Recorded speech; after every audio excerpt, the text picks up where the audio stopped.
a long time. We'll also talk about some tough times and big lessons that I've learned along the way. Let's dive in together and make your venue the best spot for weddings.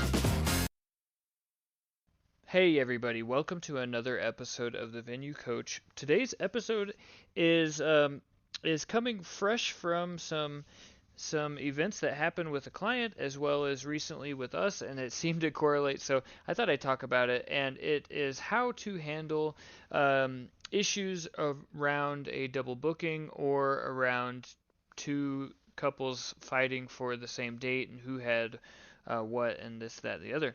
So the situation that we ran into was we booked a couple, and then our manager forgot to put them on the calendar. And then another couple comes in, she's looking at her calendar, that date is open, and wouldn't you know, she books it, which is, great that we got the booking. But a couple days later, or maybe as she's doing the contract or whatever, she realizes that, oh no, oh no, I double booked this. And here's how we handled it. I want to share how we handled it because I think, and we're not perfect, but this is what we did, and this is how we reached a win-win and a solution. So first, we reached out to the first couple, and or actually we didn't want to reach out to them because they booked it. It's not their problem. And so we reached out to the couple that booked, and this was like 2 days later once the problem was discovered, and we said, "Oh my gosh, I am so horrified, mortified. I just I cannot believe this. I didn't realize, but I booked you for a date that was already booked." And the bride responds and says, "Well, this is quite upsetting because we just bought our wedding invites and for that date." And so we offered them a better date. So what we wanted to do is come to them with a solution that that we thought would be a way to make it up to them. And so this couple was trying to save some money and I think they were doing a Friday or possibly a Sunday. I can't recall, but they wanted a Saturday, but realized it was a bit out of their budget.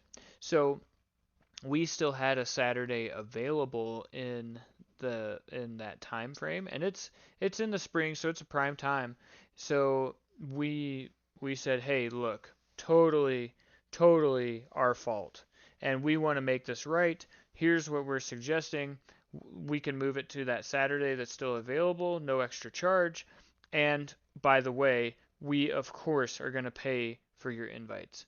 And then I think we might have thrown in an add-on or two as well, just to it it's not enough. It's not enough to just refund the in this instance to just refund the invites. Like, of course, that should be a given that we refund the invites. Our mistake. We're gonna cover that. But now, like, that doesn't make us neutral. That doesn't put us back into good standing, because now we've added stress to their life. We've complicated their plans. And she was actually already working on getting vendors and things. And so it's like, okay, well, we're going to help get those vendors rescheduled. And the big one for her was the photographer. And so we said, "Hey, we have this date. If we need to call vendors for you, we will absolutely do that and fight for you to make sure that this is smooth and that it's not more stress added to you, even though we know that we gave you some stress, but we want to help mitigate that as much as possible and make this right." So that's how we approached it. And the photographer was available on that Saturday. They said, "Yeah, we'll take the Saturday." And then we said, "Of course, we'll refund the invites, and we won't charge anything extra for the Saturday." And I think we might have actually thrown in our photo booth as well.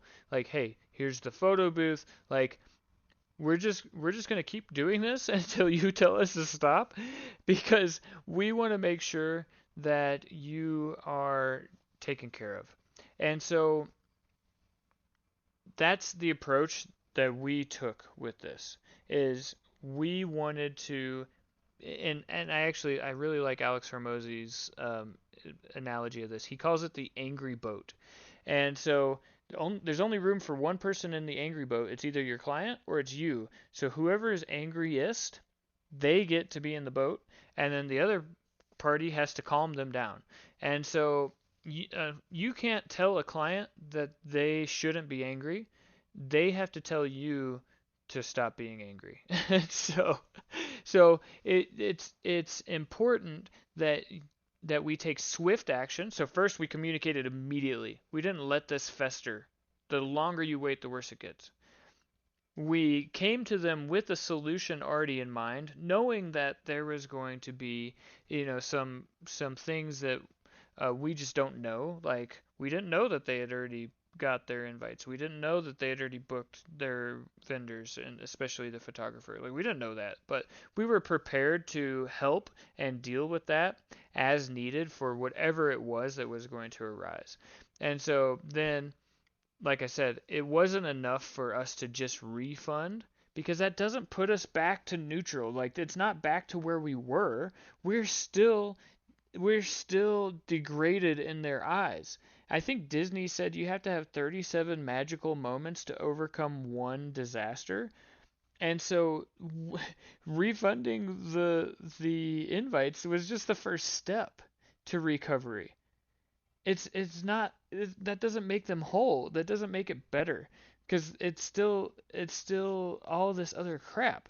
And so then we give them the better date with no extra charge. We throw in the photo booth to to, hey, we're so sorry. Here's also, let's throw in the photo booth, like we're, as an apology, that sort of thing. And so we got them to book that other day, stay on with us as clients. We avoided a potential tragedy and a train wreck of a situation.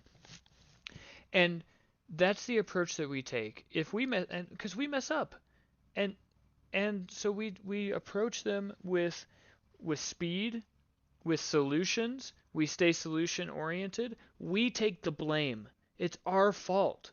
And the great thing is, if it's your fault, you can fix it. You have the power to fix it. If you give the blame to somebody else, then you don't have the power to fix it. It was their fault. And guess what? The client doesn't matter whose fault it was, because what happened? It doesn't matter if it didn't get put in the calendar. It doesn't matter if, oh, you just forgot. It doesn't matter if you did it on purpose. It doesn't matter. End result is it's a double booking, and they don't care. They do not care whose fault it was, because ultimately, you as the venue owner, it's your fault, and you need to take the blame and accept that it's your fault so that you can fix it. And so we accept the fault. We come with a solution. We stay solution oriented. We don't even talk about like whose fault it is or this, that, and the other. We just say, this happened. We want to show, like, we want to fix this. And here's some ideas that we have. Let's work together to fix this. And that approach has saved us on multiple occasions. And sometimes it costs money to fix your mistakes. Often, if you have a mistake like that, it costs money. You're not you're not going to get away with not covering something or throwing something in for free or paying for something. Like you're not going to get away with that. That's not enough. It's not enough to just say, "Oh, I'm sorry, my bad." Like that just doesn't cut it. You will that is a quick way to get 1-star reviews. Like just terrible. You can't do that. It's not a way to solve the problem. And then the more important thing to this is, after the fact we say, why did this happen? How can we prevent it in the future? And then we analyze it, and we make sure that if we're going to pay a couple $100 to cover the cost of invites, then we're going to make sure that we learn that lesson. Because guess what? School was in session. We just had our lesson of the day, which is make sure things get put in the calendar. Make sure we are 100% certain that dates are available when we sell them, and that's the lesson. So that lesson was, I think it was $300 to $500 in actual cost, And then in lost revenue from the Saturday, probably another 500, and lost revenue from the photo booth, another 500 for there. So total is about a $1,500 mistake that we made. And so if you're going to pay for the mistake, you might as well learn the lesson that that mistake's trying to teach you. So mistakes happen. We're all human. No, we're not perfect, but intelligence is the rate of learning. So if you have a lesson like that and you don't learn your lesson, then you're not intelligent. And if you have the lesson, you pay for it, you learn from it, and you don't make that same mistake again, then you have high intelligence. So I just wanted to share that because I had I heard of another example of this not being done well, and I heard that a venue had a similar situation, uh, not quite where both couples had paid, but one one had said that they wanted to book that date first, and the manager didn't see that, and so they booked it with somebody else, and so there's a whole big thing involved, and this owner initially decided that, well, or the couple wanted to move dates to like a better day, another day that would work, and it happened to be a holiday, and so they redid the proposal and they increased the price because it was a holiday, and it was like, whoa, that's not that's not the answer. That's not how we do this. And so I was just surprised to learn that, and really, it's it's it's telling, and it's room for improvement. And it what I like to do is learn from others' mistakes so that I don't, like, that's also high intelligence, right? If you don't even have to make the mistake and you can learn the lesson, then that's even better because you don't have to pay for it. You don't have the scars to show that you paid for that mistake. You can just learn from it. So we saw that, and that was on the heels of our one. So we had ours, and then I heard about this incident with some other venue, and it was just like, okay, good, we are on the right track, and now we have a proof of why doing it the other way just isn't good for business. So I wanted to share these two examples, two extremes of one how we fixed the problem, and the other how this other venue created more stress, and it just I think that they got a 1-star review out of it before they even booked. It was a 1-star review, and so it it's just night and day difference. And now, like for us, the couple that we booked, we still have to over deliver because now they're like looking for anything to go wrong because they already had that bad experience. And so it's not over just because we saved the booking. We have to be extra attentive to them to make sure that they have the best night of their lives and that they don't regret their decision. Because they're already basically saying, okay, we're gonna trust that something like this won't happen again. But if something like that happens, it's going to be even worse. Like, I knew it. I knew we shouldn't have booked this, blah, blah, blah. I hate this, like all that. We don't want that. We want them at the end of the night to say, yeah, it was a little stressful right at the beginning because of the mix up, but all in all, we are so glad we went with with your venue. And you have to continue that line. You have to continue that mode of operating through the end of the night of their wedding so that you can ensure that they are going to leave you a 5-star review and not a 1-star review. So, anyways, I hope this was helpful for you.